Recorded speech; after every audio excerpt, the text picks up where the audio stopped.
بنیں گے آپ اگر آپ کو سہنا آ گیا اور برداشت کرنا آ گیا.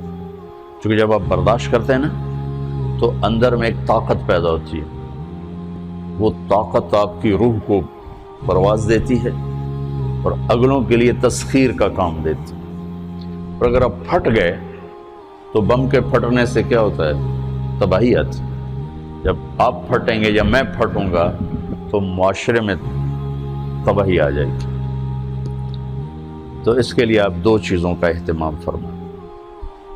ایک اپنی زبان کی حفاظت فرمائیں. آپ اس 400 کے معاشرے میں کوئی غیبت کرنے والا نہ ہو، کوئی جھوٹ بولنے والا نہ ہو، کوئی کسی کو طنز کرنے والا نہ ہو، تانا دینے والا نہ ہو. ایسی بات جو کسی کے دل پہ جا کے چوٹ مارے اس سے آپ اپنی زبان کو صاف کر لیں. کبھی اس پہ قابو پا سکیں گے، کبھی نہیں، کبھی رہ جائے گا، کبھی ہو جائے گا. تو جب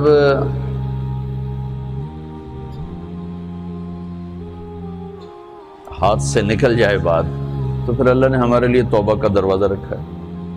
2 نفل پڑھو، اللہ سے معافی مانگو، جس پر زیادتی ہو اس سے جا کے معافی مانگو. اس سے آپ کی مزاج میں ٹھہراؤ آ جائے گا. تو میں آپ سب سے یہ گزارش کرتا ہوں کہ اس معاشرے میں آپ اپنی زبان پہ قابو پانا سیکھیں. برائے میرا بہت فائدہ ہوگا. ایک زندگی گزری ہے، شام قریب ہے، تو پوری زندگی کے تجارب نچوڑ بھی اس میں شامل ہیں. اور تجارب نچوڑ کو گولی مارو اور دیوار پہ ڈال دو. میرے نبی کا فرمان اس کے لیے کافی ہے کہ آپ نے فرمایا کہ 2 چیزوں کی ضمانت دے دو، میں جنت کی ضمانت دیتا.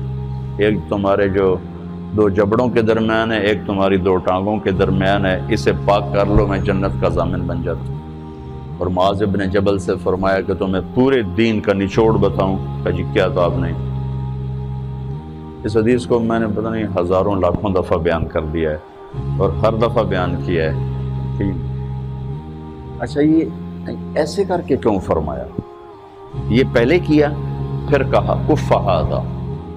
اور کہا کس کو ہے؟ جن کے بارے میں آتا ہے کہ اس امت کے علماء کا جھنڈا قیامت کے دن معاذ بن جبل کے ہاتھ میں ہوگا. اتنے بڑے آدمی. 18 ہجری میں انتقال ہوا. 1434 ہجری میں اردن گیا تو ان کی قبر سے خوشبو آ رہی تھی. 1400 سال گزر گیا، ان کی قبر سے خوشبو کا آنا بند نہیں ہوا. اتنے بڑے آدمی کو کیسے سمجھایا؟ بچے کی طرح. معاذ اس زبان پہ قابو. تو آپ سب کو، اپنے آپ کو بھی کہتے ہیں. وہ عرب خطیب کہتے ہیں اوصیکم نفسی اولا وایاکم کر کے عام طور پہ خطبہ شروع کرتے ہیں. تو میں بھی اپنے ذات سے شروع کر کے آپ سے یہ عرض کرتا ہوں بچوں کہ اپنی زبان پہ قابو پانا سیکھو. یہاں اس کی مشق کر لو. یہ چھوٹا سا میدان ہے، چھوٹا ایک تالاب میں ہے. آپ تالاب، یہاں سے نکل کر آپ ایک سمندر میں کودیں گے جہاں کہ رشتوں کی فہرست ہوگی، تعلقات کی فہرست ہوگی، ناگواریوں کے خوفناک خاردار کانٹے ہوں گے. کہیں کہیں پھول ملیں گے ورنہ کانٹوں سے بھرا جہان ہے. اگر آپ نے یہاں پریکٹس کر لی تو پھر آپ اس میدان میں جا کر انتہائی خوبصورت معاشرے کا فرد